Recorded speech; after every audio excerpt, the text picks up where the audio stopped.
আসসালামু আলাইকুম। যে ১০টি পয়েন্ট মনে রাখলে আপনি যেকোনো টপিকেই বানিয়ে লিখতে পারবেন, এরকম ১০টি পয়েন্ট আমি বলে দিচ্ছি।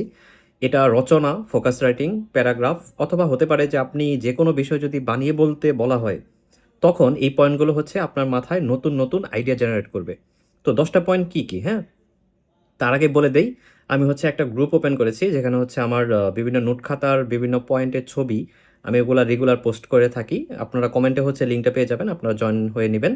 তো এই ১০ টা পয়েন্টের ছবি একসাথে হচ্ছে ওই গ্রুপেই পেয়ে যাবেন ইনশাআল্লাহ। তো ফার্স্ট অফ অল আমি বলে রাখি ইন্ট্রোডাকশন। এখন আমরা আসলে ইন্ট্রোডাকশন শুরু করার মুহূর্তে আমরা যেকোনো টপিকে আসলে ইন্ট্রোডাকশন লেখা যায়। তবে ইন্ট্রোডাকশন লেখার ক্ষেত্রে আসলে শুরুতে কোটেশন দিয়ে নেওয়া ভালো। ২ নাম্বার হচ্ছে ব্যাকগ্রাউন্ড। যেকোনো টপিকে আসুক, ধরুন ইকোনমিক একটা প্রবলেম। তো এটা কি ব্যাকগ্রাউন্ড আপনি বর্ণনা করতে পারবেন না? যে অতীতে কি ছিল? অতীতের ঘটনা নিয়েই হচ্ছে ব্যাকগ্রাউন্ড। এটা যেকোনো টপিকের ক্ষেত্রে আপনি দেখবেন যে কিছু না কিছু আপনি চিন্তা করতে পারবেন যে এই ঘটনাটা অতীতে কেমন ছিল। এরপরে হচ্ছে প্রেজেন্ট কন্ডিশন। আপনি অতীত নিয়ে কথা বলেছেন, এখন ভবিষ্যৎ নিয়ে কথা বলেন যে বর্তমানে এই সিচুয়েশনটা কেমন আছে। তো এটা হচ্ছে ৩ নাম্বার পয়েন্ট প্রেজেন্ট কন্ডিশন। এরপর হচ্ছে আউটকামস। এখন এটা টপিক টু টপিক ভ্যারি করে যে যেকোনো টপিকে কি হচ্ছে এখান থেকে আমরা পেতে পারি। এখানের অ্যাডভান্টেজটা কি হতে পারে? আসলে তো অ্যাডভান্টেজ না, আউটকাম মানে হচ্ছে প্রকৃত রেজাল্টটা কি? আসলে এটা থেকে আমরা কি পাই? এরকম হচ্ছে মানে এটা অনেকটা পরিচয়ের মতোই আরকি, ডেফিনিশনের মতো। অনেকটা ডেফিনিশনের অপর নাম হচ্ছে আউটকাম। এরপর হচ্ছে পোটেনশিয়াল। পোটেনশিয়াল মানে হচ্ছে যে টপিকটা নিয়ে আমি কথা বলছি, মনে করুন যে গার্মেন্টস শিল্প। আমি আসলে একটা টপিক ধরে কথা বললে মনে হয় বেটার হতো। যাই হোক, আমি বলে ফেলেছি অলরেডি। তো পোটেনশিয়ালস এটা হচ্ছে বাংলাদেশের গার্মেন্টস শিল্পের কি পোটেনশিয়াল আছে, কি হচ্ছে এর মধ্যে প্রতিভা আছে, এগুলা নিয়ে হচ্ছে পোটেনশিয়াল কথা বলবে। এরপর হচ্ছে অপরচুনিটিস, এটা হচ্ছে অপর একটা নাম। এখন আপনি যখন একটা রচনা তৈরি করবেন, তখন হচ্ছে এই পয়েন্টগুলো যদি এড করেন যে অপরচুনিটিস, পোটেনশিয়াল ২ টাই এড করলেন। আপনার ভেতরে তেমন কি লিখেছেন, হ্যাঁ, এটা পড়বে অবভিয়াসলি, বাট এই পয়েন্টগুলা হচ্ছে আপনার মার্ক বৃদ্ধি করতে অনেক বেশি হেল্প হবে আরকি। এরপর হচ্ছে ইমপ্যাক্ট, মানে আমাদের উপরে কি ইমপ্যাক্ট রাখে। এখন অনেকটা আউটকামস আর ইমপ্যাক্ট একটু কাছাকাছি মনে হচ্ছে না?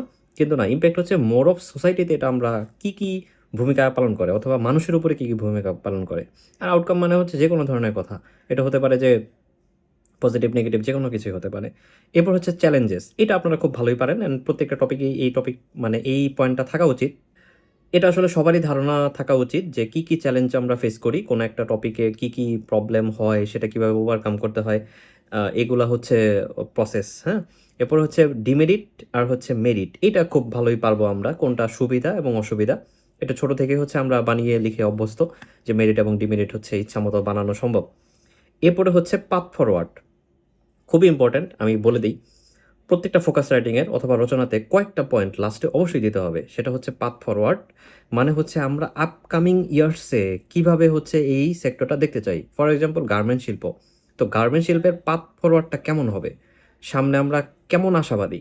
থাকে না ওই যে বিভিন্ন প্রকল্প থাকে যে ২০৪১ এর মধ্যে আমরা আমরা এরকম দেশ দেখতে চাই, এরকম হতে চাই। এরকম হচ্ছে কয়েকটা প্ল্যান, মানে পাথ ফরওয়ার্ড বিষয়ক আরকি, হ্যাঁ? এরপর হচ্ছে রিকমেন্ডেশন। যে টপিকটা না থাকলে আপনি ফোকাস রাইটিং এ অনেক বেশি কম মার্ক পাবেন অথবা রচনাতে অনেক বেশি কম মার্ক পাবেন। ইভেন রিকমেন্ডেশন এমন একটা জিনিস যেটা বাংলাদেশ বিষয় বলি, আন্তর্জাতিক বিষয় বলি, এখানে হচ্ছে রিকমেন্ডেশন আপনার দিতেই হবে। রিকমেন্ডেশন জিনিসটা কি? ধরুন আপনি ওই বিষয়ে একজন পলিসি মেকার। তো একটা পলিসি মেকার হয়ে আপনি আসলে কি তাদেরকে সুপারিশ করতেন? মানে এটা হচ্ছে সুপারিশমালা। যে হ্যাঁ, গার্মেন্ট শিল্পের জন্য হচ্ছে এলডিসি একটু পেছানো উচিত, মন্ত্রণালয় থেকে এরকম আইনে বেশি গুরুত্ব আরোপ করা উচিত। এই যে একজন পলিসি মেকার হিসেবে আপনার থটস, এটাই হবে হচ্ছে লাস্ট প্যারার আগের প্যারা। এটা হচ্ছে ৯ নাম্বার প্যারা এবং লাস্টে হচ্ছে কনক্লুশন। কনক্লুশন আপনারা খুব ভালোই পারবেন। অ্যান্ড আমি এখানে মোস্ট ইম্পোর্টেন্ট একটু বলে রাখি যে ইন্ট্রোডাকশন এবং কনক্লুশন এই ২ টা টপিক, ২ টা বিষয় অবশ্যই অনেকটা মুখস্থ থাকতে হবে। যেমন আমার একটা ফরম্যাট ছিল যেটা ইন্ট্রোডাকশন এবং কনক্লুশন আমি হচ্ছে সিম্পলি একই লাইন ইউজ করতাম। যেকোনো ক্ষেত্রেই ওটা হচ্ছে ইউজ করা যেত। তো এরকম লাইনগুলো হচ্ছে আমার খাতাতে নোট করা আছে। কিন্তু খুবই সমস্যা যে আমার খাতার লিখা আমি নিজে বুঝি না। তো যতটুকু সম্ভব আপনাদেরকে ছবি দেওয়ার চেষ্টা করব। ওই গ্রুপেই হচ্ছে পোস্ট করার চেষ্টা করব রেগুলার বেসিসে। তো আমার মনে হয় যে আপনারা ভালোই উপকৃত হবেন সেই গ্রুপ থেকে। আসলে প্রোফাইলে তো সবকিছু আসলে পোস্ট করা যায় না। তো এই তো যে পয়েন্টগুলো বললাম আমি একটানা বলে দিচ্ছি। Introduction, background, present condition, outcome, potential, opportunities, impact, challenges, demerits, merits, path forward, recommendation and হচ্ছে কনক্লুশন। এই যে ১০ টা পয়েন্ট বললাম, আপনি একটা প্যারাগ্রাফের কথাও চিন্তা করেন। এখন প্যারাগ্রাফে কিন্তু হচ্ছে আপনার এইরকম পয়েন্ট দেওয়া যাবে না। প্যারাগ্রাফে প্যারা থাকা মানে কিন্তু আপনি 0। তো আপনি কোনো একটা প্যারাগ্রাফ লিখতে গেলেও দেখবেন যে পয়েন্ট আপনার মাথায় আসছে না যে আমি আসলে কি লিখবো? তখন হচ্ছে এই পয়েন্টগুলা। আপনি হচ্ছে একটা, একটা করে মনে রাখবেন যে ইমপ্যাক্ট কি হবে, মেরিটস কি হবে, ডিমেরিটস কি হবে, ডেফিনিশন কি হবে, আগের ঘটনা, পরের ঘটনা। মানে আপনি যখন অনেকগুলো পয়েন্ট মাথায় আসবে, তখন হচ্ছে আপনি অনেক বেশি বানিয়ে লিখতে পারবেন। এইটা শুধু আসলে মানে শুধু রচনার ক্ষেত্রে বা ফ্রি হ্যান্ড রাইটিং এ এটা না, বাংলাদেশ বিষয়াবলী বা যেকোনো টপিকে হচ্ছে আপনাকে যদি বানিয়ে বলতে বলা হয়, তো আপনি এই ১০ টা পয়েন্ট হচ্ছে মাথায় রাখবেন। আমার মনে হয় যে মাথাতে অনেক আইডিয়া জেনারেট করবে। তো এই জিনিসগুলো হচ্ছে আমাকে অনেক বেশি হেল্প করেছে।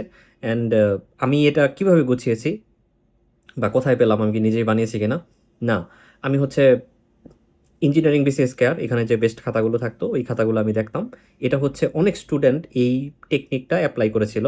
আমি দেখতাম যে বরাবরই হচ্ছে একই টাইপের কিছু পয়েন্ট নিয়ে তারা হচ্ছে ফোকাস করে অ্যান্ড তারা খুব ভালো মার্ক পায়। তখন হচ্ছে ওই পয়েন্টগুলো হচ্ছে আমি নিজের মতো নোট করে নিয়েছিলাম। তো এই ছিল কথা। এই পয়েন্টগুলো নিয়ে যদি আপনাদের কোনো কনফিউশন থাকে অবশ্যই কমেন্টে জানাবেন। তো রচনা এবং বানিয়ে লেখার ক্ষেত্রে সবার জন্য অনেক শুভকামনা। আসসালামু আলাইকুম।